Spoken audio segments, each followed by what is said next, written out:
அவையில் வீற்றிருக்கும் எனது அன்பு உள்ளங்கள் அனைவருக்கும் எனது மனமான நன்றியும் வணக்கத்தையும் தெரிவித்துக் கொண்டு எனது ஆசானான டி.எம். பாலமுருகன் அவர்களின் பொற்பாதம் பணிந்து என் பணியை துவங்குகின்றேன். முருகா முகுந்த மாள் மருகா முன்னவனா மூத்தவனா அனைவருக்கும் முதல்வனாய் விளங்கும் கணபதிக்கு பின்பிருந்தவர் முருகனே, செந்தில் முதல்வனே, மாயவன் மருகனே, பொறுக்கை முகன் தம்பியே, உம்முடைய ரெண்டைக்கால் எப்பொழுதும் மறவாத நம்பியை வாழும் இக்குறிஞ்சி நில கொற்றவனுக்கு மகளாய் பிறப்படுக்க வைத்தார். நம்பிக்கு மகளாய் பிறப்படுக்க வைத்து நற்தமிழ் மொழியாய் அனைத்து மக்களும் என்னை செல்லமாக ஒவ்வொரு இல்லத்திலும் உள்ளவர்களின் உள்ளத்திலும் வள்ளி வள்ளி வள்ளி என பெயர் பெற செய்து பற்பல வல்லுநர்களிடம் கல்வி பயின்று கற்றவரிடத்திலும் என்னை பெற்றவரிடத்திலும் சுற்றவரிடத்திலும் பேரும் புகழும் பெற செய்த கந்த பெருமானுக்கு நன்றி சொல்லத்தான் வேண்டும். மேலும் இக்குறிஞ்சி நில கொற்றவனுக்கு மகளாய் பிறப்படுக்க வைத்து தத்தி தத்தி தாவி குதித்து விளையாடும் பிள்ளை பிராயம் கடந்து துள்ளி தெரியும் பள்ளி பருவத்தில் கூட என்னை யார் நகைக்காத வண்ணம் வள்ளி என பெயருக்கு தகுந்தாற்போல் பெரியவர் முதல் என்னில் சிறியவர் வரை யாரையும் பகைக்காத வாழ்வு கொடுத்தபடி வேலவா உன் பாதம் தொட்டு என் பணியை துவங்குகின்றேன் சுவாமி.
மீனாட்சியின் அருளை பெறுவோமா?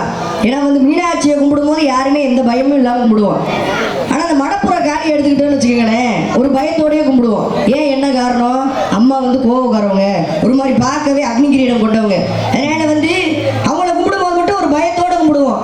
ஏன்னா வந்து 3 மாசத்துக்கு முன்னாடி தான் அம்மாவோட வயிறு மூக்குத்தையே ஒருத்தர் எடுத்துட்டு போயிட்டாரா. எடுத்துட்டு போய் என்ன பண்ணாரு, 2 நாள்ல கொண்டு வந்து வச்சுட்டாரு. இப்போ பிள்ளைங்க தப்பு பண்ண அம்மா மன்னிக்கிறது வழக்கம் தானே, அதுக்குன்னு தண்டிச்சிருமா அம்மா? கிடையாது.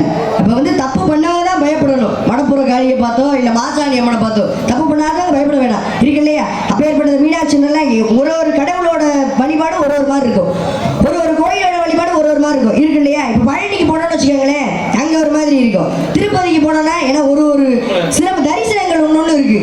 ஏன்னா கோவில்ல மட்டும்தான் எல்லாருமே சமம்னு ஒரு ஐதீகம் இருக்கு. ஆனா அங்க கூட தனித்தனியா பிரிச்சு வச்சுட்டாங்க.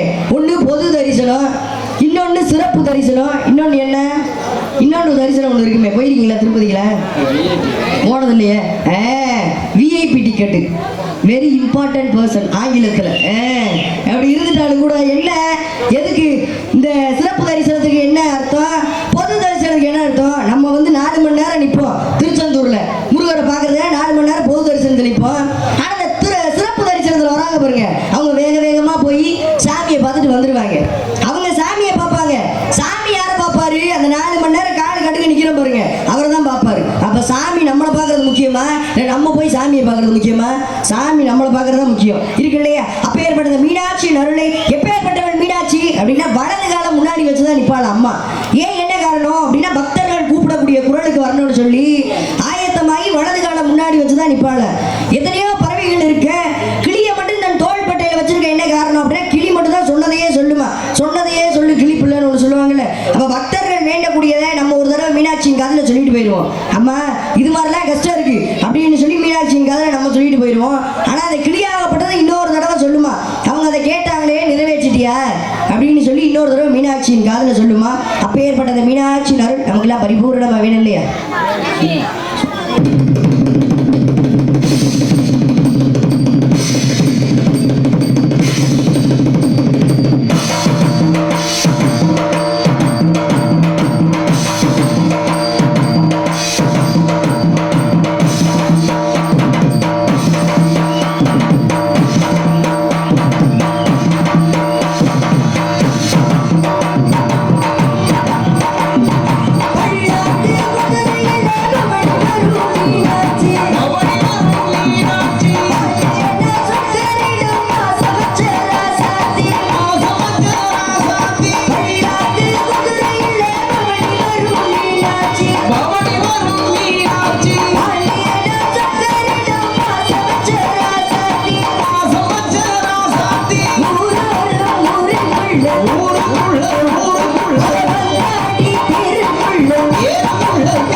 மீனாட்சி கரம் பிடிக்க நடந்த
அருமையான மைக் செட்டு கூட. இப்படி இருந்தாதான் பக்கமளம் மைக் செட்டு இப்படி அமைஞ்சாதான் நாடகம் நல்லா இருக்கும். இருக்கு இல்லையா? அந்த கந்தனை பண்ணி காரியம் துவங்கியிருந்தால் உமையவனின் அல்லை பெற்றிருந்தாள். முல்லை குறிஞ்சி மருதம் நெய்தல் பாலை இப்படி ஐவக நிலத்தில் குறிஞ்சி நிலத்தை ஆட்சி புரியும். எனது தந்தையின் பெயர் நம்பிராஜன், தாயார் பெயர் நங்கை மோகினி, எமது பெயர் வள்ளி. எனக்கு உடன்பிறவாத சகோதரர் 7 பேர். 7மே ஆண் பிள்ளைனால மீனாட்சி போல ஒரு பெண் பிள்ளை இருந்து அப்பாவுக்கு ரொம்ப நாளா வருத்தம். அப்படி வருத்தப்பட்டு இருக்கும் போது வள்ளி கிழங்கு தோன்றும் இடத்தில் பள்ளத்திலிருந்து எடுத்து வந்து என்னை ரொம்ப செல்லமாக சீரும் சிறப்புடன் வளர்த்து வருகிறார். பெண் பிள்ளை பிறந்தால் காவலுக்கு அனுப்புவதாக அப்பாவோட வேண்டுதல். அந்த வேண்டுதலுக்கு இணங்க இன்று நான் காவல் புரிய வந்திருக்கிறேன். என்னுடன் என் உயிர் தோழி ஒருத்தி வந்திருக்கா. சரிங்க. அதை விட பேரழி ஒருத்தி வரப்போறா. மழை பெய்யாது, அவன் வந்துட்டான்ல, மழை பெய்யாது. ஆமா, 6 மணிக்கு மேலதான் பெய்யும். ஆமா, அப்பேற்பட்ட பேரழகி, பெண்ணுக்கு பெண்ணே பேராசை கொள்ளும் பேரழகி. அவ அழக பாத்தீங்கன்னு வச்சுக்கோங்க, அவளோட அழகுல நீங்களா தொப்புக்கட்டின்னு விழுந்துருவீங்க. ஆமா, அவ்வளோ ஒரு பேரழகு. நாடக உலகத்திலேயே இவ்வளவு அழகா பார்த்துருப்பீங்களா? பார்த்துருக்க மாட்டீங்க, கஷ்டம். அப்படி ஆமா, கிடைக்கிறதே கஷ்டம். அப்படிலாம் இருக்கட்டும். அப்பேற்பட்ட அழகி இருந்துட்டாலும் கூட என் சொந்த பந்தாட்டில் என் மனசுல என்ன இருக்குன்னு சொல்லல. யாரை நினைச்சிட்டு இருக்கேன்? கந்தனி, கடம்பனை, கார்த்திகேயனை, கதிர்வேயனை, சண்முகனை, சரவணனை, முகனை, யார் முகனை, அந்த பால தண்டாயுத வாணியை, பால முருகனை நினைச்சு உருகி கொண்டிருக்கேன். ஏன்னா முருகப்பெருமானுக்கு எத்தனையோ நாமங்கள் இருக்கு. ஆனா அந்த ஞான பண்டாரம்னு ஒரு பேரு. பண்டாரம்னாலே நம்ம என்ன நினைப்போம்? எதுவும் இல்லாதவன் அப்படின்னு நினைப்போம். ஆனா அந்த ஞான பண்டாரத்துக்கு பொருள் என்ன அப்படின்னா, தன் முன் அனைத்து செல்வங்களையும் குவித்து வைத்திருப்பவன் என்று பொருள் இருக்கு இல்லையா? அப்படி எல்லா செல்வமும் வச்சுட்டு அவர் ஏன் பண்டாரமா போய் பழனியில் உட்கார்ந்துருக்காரு? என்ன காரணம் அப்படின்னா, ஒரு கட்டத்துக்கு மேல செல்வமே உதவாதுன்னு தெரிஞ்சதுக்கு அப்புறம் ஞானம்தான் உதவும் அப்படின்னு தெரிஞ்சதுக்கு அப்புறம் போய் அங்க ஆண்டியாக அமர்ந்துட்டாரு. அதுக்கப்புறம் ராஜ அலங்காரத்துல மாத்துவாங்க. அப்ப எதுவுமே இல்லாதவங்களும் ரொம்ப கஷ்டப்படுறவங்களும் போய் பழனியில ஒரு தடவை முருகரை பார்த்துட்டு வந்து வச்சுக்கோங்க, அவங்கள ராஜ யோகத்திற்கு மாத்துவாரா. அப்ப ஏற்பட்ட சிறப்பு எம்பெருமான் முருகப்பெருமானுக்கே உண்டு. அவரை பத்தி சொல்லணும்னா சொல்லிக்கிட்டே இருக்கலாம். ஒரு நாள் போதுமா அவரை பத்தி பேச? இந்த ஜென்மம் முழுவதும் வேணும். இருக்கு இல்லையா? அப்ப ஏற்பட்ட முருகனை நான் இப்படிலாம் நினைச்சிட்டு இருக்கேன் தெரியுமா?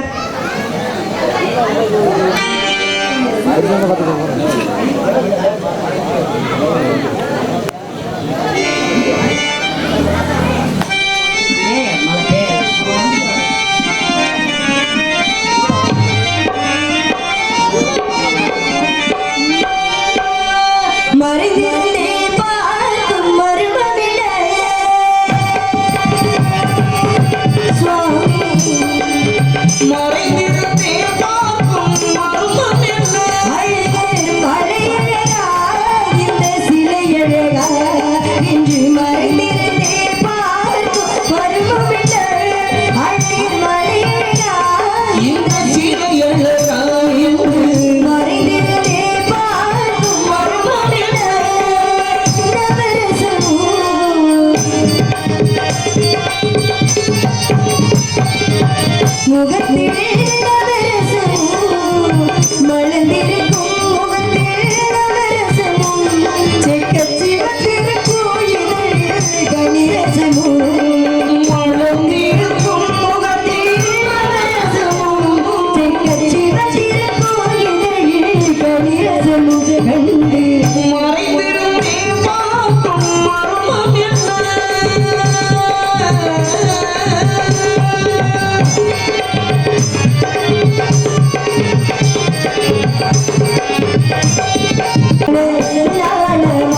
அந்த கந்த பெருமானை பத்தி நான் அப்படிலாம் நினைச்சிட்டு இருந்தாரு. அண்டற்காய் நெஞ்சருக்கு அம்பலத்தில் ஆதிசிவன் தொண்டனுக்கு தொண்டன் என தொண்டு செய்வது எக்காலம் தொண்டனுக்கே தொண்டு செய்ய இறங்கி வருவாராம் சிவபெருமான். அதனால்தான் மதுரையின் பதிலே 64 திருவிளையாடலை புரிந்தார். நமக்காக தான் விறகு விற்றார், மாணிக்கம் விற்றார், வளையல் விற்றார். பொதுவாகவே பெண்களோட கையை தொடுறதுக்கு 2 பேருக்கு மட்டும்தான் உரிமை இருக்கு அந்த காலத்துல. ஒண்ணு வளையல் விற்பவருக்கு, இன்னொன்னு மருத்துவருக்கு. ஏன்னா வளையல் விற்பவரை ஏன் கையை தொடுறாங்க அப்படின்னா சிவபெருமான் அன்று வளையல் விற்கும் செட்டியாராக மதுரைக்கு வந்தாரு. மதுரைக்கு வந்து எல்லா பெண்களுக்கும் வளையல் போட்டு விட்டாரு. அதனாலதான் கல்யாணம் நடக்க போகுது யார் வீட்லயாச்சு அப்படின்னா ஒரு வாரத்துக்கு முன்னாடியே வளையல்காரரை வீட்டுக்கு அழைச்சிட்டு வந்து அவங்களுக்கு ஏதாச்சும் காணிக்கை கொடுத்து பெண்களுக்கு வளையல் போட்டு விட சொல்லுவோம். கல்யாண பெண்களுக்கு எல்லாம் வளையல் போட்டு விட சொல்லுவோம். அவர் போட்டா சிவபெருமானே போட்டதாக ஐதீகம். அதனாலதான் வளையல்காரரை கூப்பிட்டு வந்து பெண்களுக்கு எல்லாம் வளையல் போட்டு விட சொல்லுவாங்க இருக்கு இல்லையா. அப்ப ஏற்பட்ட அந்த பரம்பொருளின் அருளை, அந்த சிவபெருமானின் அருளை பெறுவோமா?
வாழக்கூடாது, குறிக்கோள் இல்லாமல் வாழக்கூடாது. அப்படி வாழ்ந்தவர்கள் அனைவருமே அவர்களும் வாழ்ந்தார்கள், மற்றவர்களையும் வாழ வைத்தார்கள். திருவள்ளுவர்லேருந்து வள்ளலார் வரைக்கும் சொல்லலாம் இருக்கு இல்லையா. என்னோட பெரிய குறிக்கோளாக நினைக்கிறது என் முருகப்பெருமானோட பற்றி பேசிக்கிட்டே இருக்கணும். என் வாழ்நாள் முழுவதும் அந்த மீனாட்சியும் அந்த முருகப்பெருமானோட நாமத்தையும் அவங்களோட புகழையும் சொல்லிக்கிட்டே இருக்கணும். அதுதான் என்னோட பெரிய குறிக்கோளாக வச்சிருக்கேன். இருந்துட்டாலும் கூட முருகப்பெருமானுக்கு அறுபடை வீடு இருக்கு. பழனிக்கு ஒரு சிறப்பு இருக்கு, திருச்செந்தூருக்கு ஒரு சிறப்பு இருக்கு, பழமுதிர்ச்சோலைக்கு ஒரு சிறப்பு இருக்கு. ஆனால் இந்த திருச்செந்தூருக்கு தனி சிறப்பு என்ன அப்படின்னா, கடல் இருக்கிற எல்லா பகுதிக்குமே மழை பெஞ்சப்ப சுனாமி வந்துச்சு. ஆனா இந்த திருச்செந்தூர்ல மட்டும் மழை பெஞ்சு சுனாமி வந்தப்ப கடல் 200 அடி பின்னாடி போச்சா. என்ன காரணம்? திருப்புகழ்ல சொல்லப்பட்டது, சூரபதுமனை வதம் செய்ய போகும்போது சூரபதுமன் ஆகப்பட்டவன் கடல்ல போய் ஒளிஞ்சான. அப்படி கடல்ல போய் ஒளிய போகும்போது முருகப்பெருமான் வேலை எடுத்து விட கடலாகப்பட்டது பின்னாடி போச்சா. அப்ப அந்த திருப்புகழ்ல சொல்லப்பட்ட வார்த்தை அந்த கடவுளுக்கு கட்டுப்பட்டு இன்று வரையுமே என்ன மழை பெஞ்சாலும் எந்த இடத்துல என்ன சுனாமி வந்தாலும் இந்த திருச்செந்தூருக்கும் திருச்செந்தூர் முருகனுக்கு இதுவரை எதுவுமே ஆனது கிடையாது. அப்ப எப்பேற்பட்ட சிறப்பு அந்த முருகனுக்கு இருக்கணும் இருக்கு இல்லையா. அப்ப கொஞ்சமாச்சு கடவுளுக்கு பயப்படணும். கடவுள் இல்லைன்னு இந்த வார்த்தையை வச்சு தெரிஞ்சுக்கலாம். இப்ப கடவுள் இல்லைன்னு சொல்ல முடியுமா யாராச்சும்? அப்ப எந்த காரியம் செஞ்சாலும் எந்த தொழில் செஞ்சாலும் கொஞ்சமாச்சு கடவுளுக்கு பயப்படணும். அப்பதான் வாங்குற காசு உடம்புல ஒட்டும் இருக்கு இல்லையா. அப்படி இருந்துட்டாலும் கூட இந்த பழமொழிலாம் சொல்லுவாங்க பெரியவங்க. எதுக்கு பழமொழி சொன்னாங்க? எதுக்காச்சும் வாழ்க்கை தத்துவத்தை உணர்த்துவதுக்காக சொல்லியிருப்பாங்க. இந்த சட்டியில இருந்தாலும் அகப்பையில வரும்னு ஒரு பழமொழி. எதுக்கு? அப்பா கிட்ட இருந்தாலும் பிள்ளைங்க அந்த புத்தி வரும் அப்படின்றதுக்காக சொன்னாங்க. ஆனா உண்மையான பொருள் என்ன அப்படின்னா, சஷ்டியில் விரதம் இருந்தால் கருப்பையில் குழந்தை வரும் என்பதே பழமொழி. குழந்தை இல்லாதவங்க முருகப்பெருமானுக்கு சஷ்டியில் விரதம் இருந்தோமானால் அவங்களுக்கு குழந்தை பிறப்பது என்பது ஐதீகம் இன்று வரை நடந்துகிட்டு இருக்கு. அதுதான் சஷ்டியில் விரதம் இருந்தால் கருப்பையில் குழந்தை வரும் என்பது பழமொழி. அது கால போக சட்டியில் இருந்தாதானே அகப்பையில வரும் நம்ம மாத்தியாச்சு. அப்ப இன்னொரு பழமொழின்னு சொல்லுவாங்க, சோறு கண்ட இடம் சொர்க்கம்னு ஒரு பழமொழி.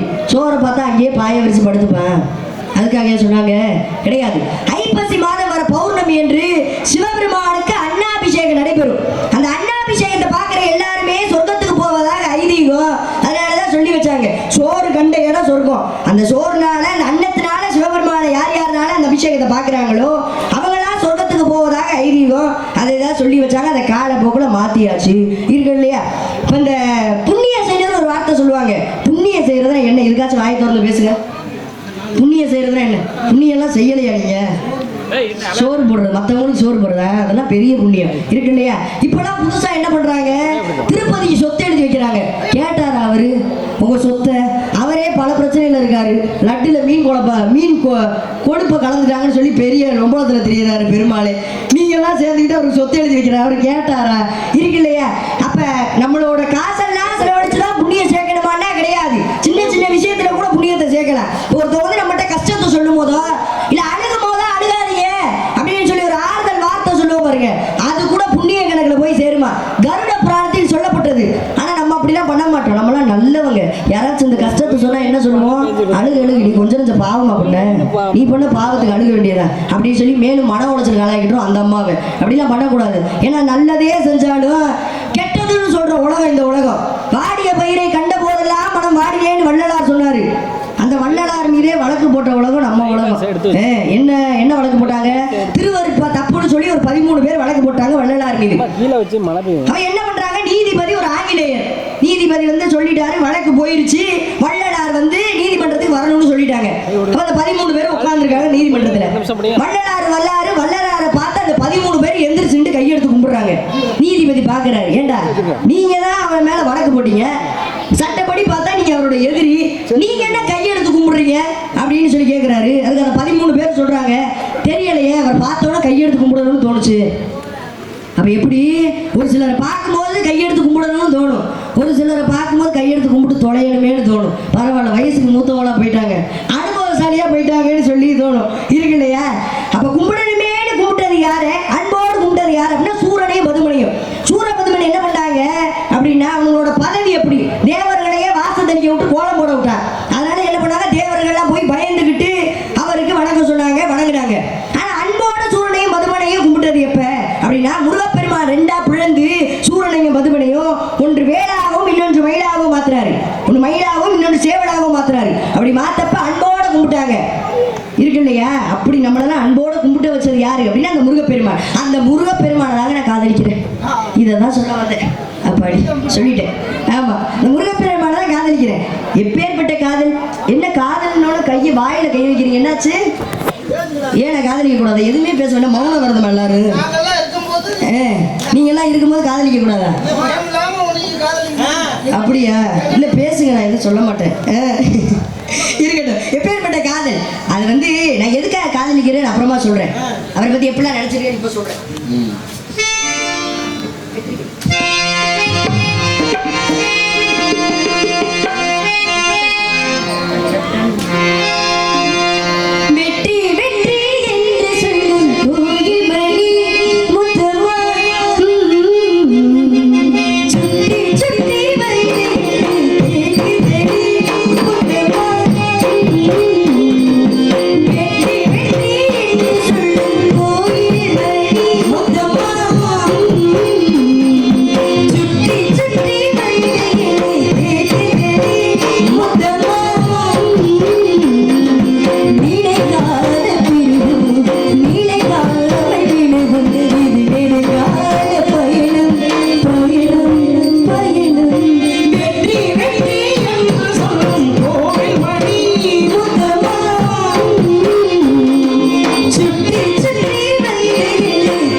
காதலையே அழிச்சிட்டீங்க. நான் எப்ப காதலிச்சேன் தெரியுமா?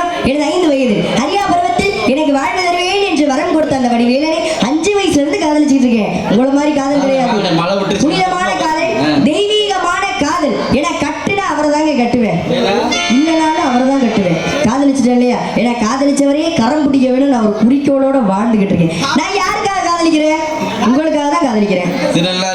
பாருங்க, சொல்றது கேளுங்க. நாளைக்கு எனக்கும் முருகருக்கும் கல்யாணம் ஆயிடுச்சுன்னு வச்சுக்காங்க, உங்க கையில ஒரு ஓடு கொடுத்து அனுப்புவேன். திருவோடா? திருவோடு இல்லைண்ணே. என்னென்ன திருவோடு கொடுப்பேன்னா தங்க ஓட கொடுத்து அனுப்புவேன். சிதம்பரத்துல இருக்கே 21,600 தங்க ஓடு. கல்யாணம் பண்ணிட்டேன்னா எல்லா சொத்தும் நமக்கு தானே. அப்போ ஒரு ஓடா உங்ககிட்ட கொடுப்பேன்.